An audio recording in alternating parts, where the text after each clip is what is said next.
بسم اللہ الرحمن الرحیم۔ آپ دیکھ رہے ہیں ہسٹری کویسٹ چینل۔ دوستو، تاج محل کے فنی عجائبات یوں تو بہت سے ہیں، لیکن ان میں سب سے خاص بات یہ ہے کہ تاج محل اپنا رنگ اور روپ بدلتا رہتا ہے۔ سورج طلوع ہوتا ہے تو یہ ہلکے گلابی رنگ کا دکھائی دینے لگتا ہے، سورج بلند ہوتا جاتا ہے اور مقبرہ سفید براق ہو جاتا ہے۔ دن بھر سنگ مرمر کی نقرئی چوٹ اطراف کو چاندی کرتی ہے، دن ڈھلے سورج کی ترچھی کرنوں میں یہ نارنجی رنگ اختیار کرتا ہے، جو سورج ڈوبنے کے ساتھ ہلکے شفق رنگ میں تبدیل ہو جاتا ہے۔ پورے چاند کی سیمی سحر میں تاج محل چاندی اور آتشی رنگوں کے ملاپ والی دلہن بن جاتی ہے۔ کہنے والوں نے کیا خوب کہا ہے کہ یہ سب عورت کے بدلتے موڈ اور رنگ رنگ کیفیات کی ترجمانی کرتے ہیں۔ تاج محل کے وسط میں بنے دو قبروں کے سامنے جب ہم کھڑے ہوتے ہیں تو ذہن میں 14 سالہ ارجمن بانو اور 15 سالہ شہزادہ خرم کی تصویریں گھومنے لگتی ہیں۔ شہزادہ خرم، جو بعد میں چل کر شاہ جہاں کے نام سے امر ہوا، 5 جنوری 1592 کو لاہور میں پیدا ہوا۔ ارجمن بانو ایرانی امیر ابو الحسن آصف کی بیٹی اور نور جہاں کی بھتیجی تھی، لیکن نسبت کی یہ بات تب کی ہے جب جہانگیر سے نور جہاں کی شادی نہیں ہوئی تھی۔ خرم اور ارجمن بانو بچپن سے ایک دوسرے سے مانوس تھے، نامعلوم کس مرحلے پر دونوں ایک دوسرے کو دل دے بیٹھے۔ 1607 میں نسبت طے ہونے کے بعد 5 سال دونوں کو انتظار کرنا پڑا۔ 10 مئی 1612 کو 19 سال کی عمر میں ارجمن بانو 20 سالہ خرم کے محل میں آ گئی اور اسے ممتاز محل کا لقب عطا ہوا۔ ارجمن بانو بیگم اور شاہ جہاں کی غیر معمولی محبت شاہی خاندانوں کے حوالے سے غیر معمولی تھی۔ 38 سال کی کم عمری میں ممتاز محل انتقال کر گئی۔ 19 سال کی شادی شدہ زندگی میں ممتاز محل نے شاہ جہاں کے 14 بچوں کو جنم دیا۔ 7 بچوں کے پیدائش کے فوراً بعد یا نہایت کم عمری میں ہی انتقال ہو گیا۔ باقی 7 شہزادے اور شہزادیاں زندہ رہیں۔ دونوں کی عمروں میں کم فرق ممتاز محل کی غیر معمولی خوبصورتی، ذہانت، معاملہ فہمی، شعری ذوق اور شاہ جہاں کی مزاج شناسی بھی اس محبت کے بڑے عوامل تھے، لیکن ہمارا خیال ہے کہ جس بات نے شاہ جہاں کا دل اپنی مٹھی میں لے لیا وہ سخت اور نہایت حوصلہ شکن حالات میں شاہ جہاں سے وفا نبھانا تھی۔ شادی کے بعد ایک کڑا وقت وہ آیا جب جہانگیر اپنے ولی عہد شہزادہ خرم سے سخت ناراض ہو گیا۔ نور جہاں بوجہ بادشاہ کو بھڑکانے میں پیش تھی، اس کے عزائم کچھ اور تھے۔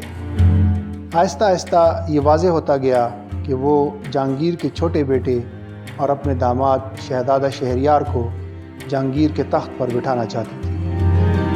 شہزادہ خرم اور نور جہاں کے درمیان سرد جنگ کا آغاز ہوا اور خرم نے سیاہ و سفید کی مالک نور جہاں کے حکم پر قندھار کی مہم سے انکار کر دیا۔ خرم کو اندازہ تھا کہ نور جہاں شہنشاہ جہانگیر سے اس کی قتل کا حکم صادر کروا سکتی ہے۔ نوبت یہاں تک پہنچی کہ 1622 میں اس نے مشہور سالار محبت خان کے ساتھ مل کر بادشاہ کے خلاف علم بغاوت بلند کیا۔ مارچ 1623 میں بلوچ پور میں دونوں لشکر مقابل آئے۔ خرم کو شکست ہوئی اور وہ جان بچا کر بھاگ گیا۔ خون کی پیاسی شاہی افواج سے بچنے کی کوئی صورت نہ تھی۔ جہانگیر نے شہزادے کو باغی قرار دے کر اسے زندہ یا مردہ اپنے حضور پیش کیے جانے کا حکم دیا۔ ان دنوں خرم کے لیے کوئی جائے امان نہ تھی، کوئی شخص بادشاہ کی مرضی کے بغیر اس کی مدد نہیں کر سکتا تھا۔ جہانگیر کے بیٹے خسرو کا انجام سب کے سامنے تھا۔ بادشاہ کا غضب بھگتنے کی ہمت کسی میں نہیں تھی، آصف الدولہ میں بھی نہیں، جو شہزادہ خرم کا سسر اور لاہور کا گورنر تھا۔ جنگلوں، ویرانوں، بیابانوں، صحراؤں اور پہاڑوں میں بھٹکتا خرم اب ایک باغی تھا اور اسے پکڑنے والے اس کا پیچھا کرتے تھے۔ معمولی ساز و سامان اور چند وفادار، ہاں ایک محبت بھری بیوی ہر تکلیف میں اس کے ساتھ تھی، جو اس کا حوصلہ بڑھاتی اور مشکل سے نکلنے کی تدبیریں بتاتی تھی۔ 1626 میں بالآخر جہانگیر کی شفقت نے جوش مارا اور اس نے خرم کی خطائیں معاف کر دیں، لیکن مراعات اور عہدہ و منصب بحال نہ کیے۔ اس کے ساتھیوں کو عبرتناک سزائیں ملی۔ یہ دور آزمائش جہانگیر کی وفات پر ختم ہوا، جب آصف الدولہ نے نور جہاں کو محل میں نظر بند کر کے اس کی اختیارات ختم کر دیے۔ دارا شکوہ شجاع اور اورنگزیب کو جہانگیر کے محل سے اپنے پاس بلا لیا اور خرم کی تخت نشینی کی راہ ہموار کر کے اسے شاہ جہاں بنا دیا۔ شاہ جہاں کی تخت نشینی 14 فروری 1628 کو ہوئی۔ اس کے صرف 3 سال کے بعد 7 جولائی 1631 کو ممتاز محل کا انتقال ہو گیا۔ کڑی مشکلات میں شاہ جہاں کا ساتھ دینے والی آسائش کے دور میں زیادہ دیر ساتھ نہ رہ سکی۔ مجھے لگتا ہے کہ یہ دور ابتلا ہمیشہ کے لیے شاہ جہاں کو ممتاز محل کا بنا گیا۔ یہ محبت ہمیشہ کے لیے اس کے دل میں گھر کر گئی۔ ماہ و سال کی یہ کٹھن داستان میں نے تو کچھ جملوں میں ہی بیان کر دی، لیکن کیا آپ کو اندازہ ہے کہ اس کا ممتاز محل اور خود شاہ جہاں کے لیے کیا مطلب رہا ہوگا؟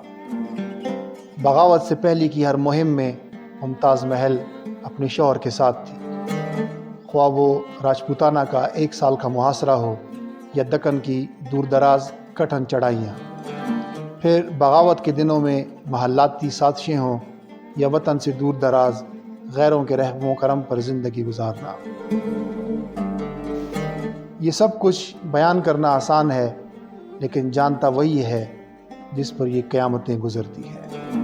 اب یہ سمجھا جا سکتا ہے کہ شاہ جہاں ممتاز محل کے بعد 1 سال تک اس کے سوگ میں کیوں رہا، اور کیوں اس محبت کی ایک یادگار عمارت بنانے کی دھن اسے بے چین رکھتی تھی۔